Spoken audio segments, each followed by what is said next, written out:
नमस्कार, आप देख रहे हैं चाणक्य न्यूज और मैं हूं आपके साथ मानवी ठाकुर। आज की कुछ खास खबरें।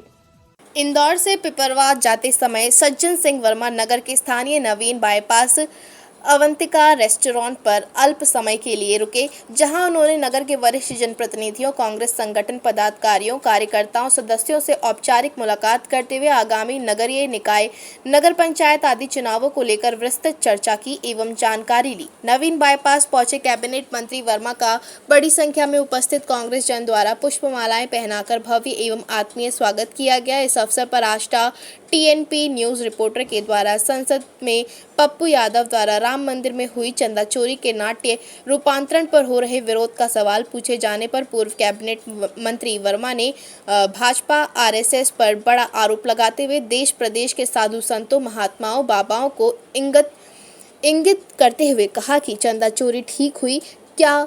चंदा चोरी का विरोध भी एक बार संत महात्मा करके दिखाओ। आपसे अनुरोध है, आप तो धर्म के रक्षक हो। अरे भगवान के घर में ही बीजेपी आरएसएस के लोग डाका डाल रहे हैं, उसके लिए कोई संत महात्मा आगे नहीं आ रहे। चंदा चोरी के खिलाफ भाजपा आरएसएस के खिलाफ कुछ कदम तो आगे बढ़ाओ, जिससे धर्म की रक्षा हो सके।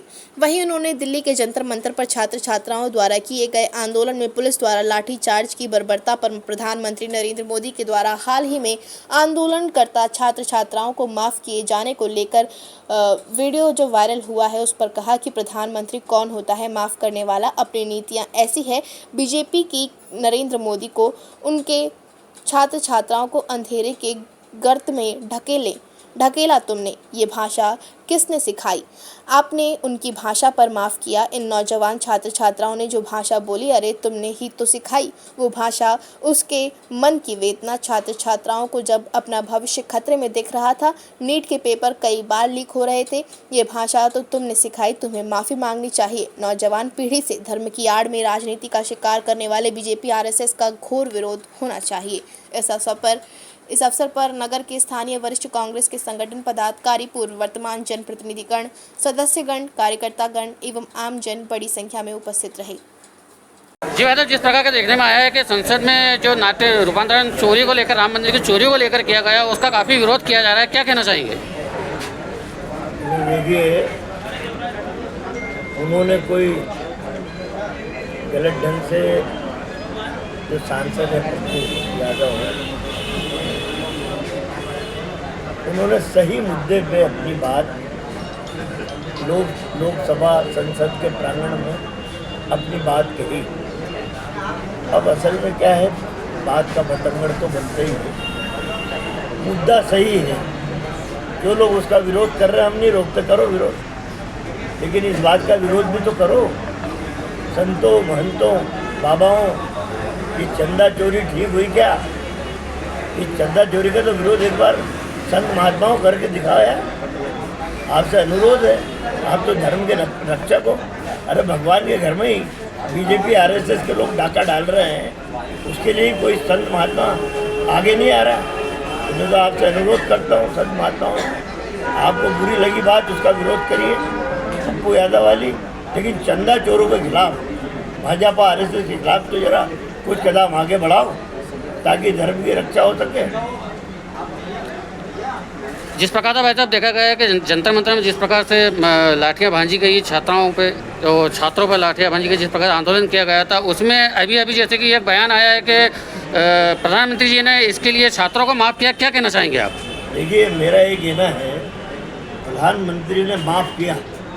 प्रधानमंत्री कौन होता है माफ़ करने वाला? लाठी उन पे भांजो। उन अपनी नीतियाँ ऐसी बीजेपी की, नरेंद्र मोदी की, उनके भविष्य को अंधेरे के गर्त में ढकेला तुमने। ये भाषा किसने सिखाई? आपने। उनकी भाषा पे माफ़ किया। ये नौजवान छात्र छात्राओं ने जो भाषा बोली, अरे तुमने तो सिखाई वो भाषा। उसके मन की वेदना, उस छात्र को जो अपना भविष्य खतरे में दिख रहा है, नीट के पेपर कई बार लीक हो रहे हैं, सीबीएसई के पर्चे लीक हो रहे हैं, ये भाषा तो तुमने सिखाई। तुम्हें माफ़ी मांगना चाहिए उन नौजवान पीढ़ी से, मेरा ये कहना। ये आप क्या संदेश देना चाहेंगे देश प्रदेश की जनता को, आम जनता को, कि जिस प्रकार से चोरी का मामले हुए, जिस प्रकार से ये लाठियां भांजी गई, उस मामले में देश प्रदेश की जनता को, युवाओं को क्या संदेश देना चाहेंगे? मैं यही कहना चाहता हूँ कि धर्म की आड़ में राजनीति का शिकार करने वाले बीजेपी आरएसएस के लोगों का और विरोध होना चाहिए। जो भगवान के घर में डकैती डाल रहे हैं, डाका डाल रहे हैं, उनसे सावधान रहने की आवश्यकता है। और दूसरी बात, जो नौजवान पीढ़ी जो इस देश के कर्णधार हैं, यदि अपने भविष्य की लड़ाई वो लड़ते हैं तो उनका साथ प्रदेश और देश की जनता ने देना चाहिए। और नरेंद्र मोदी को सलाह देना चाहिए कि तुम्हारा social media, Twitter account, Facebook जो लोग चलाते हैं उनसे पूछ लो कि करोड़ों करोड़ लोग तुम्हारे बारे में क्या कमेंट कर रहे हैं। ज़मीन खिसक जाएगी नरेंद्र मोदी की कि कितने करोड़ लोग किस तरह से कमेंट कर रहे हैं। इन घटनाओं के लेखों पर देश की सच्चाई सामने आ जाएगी।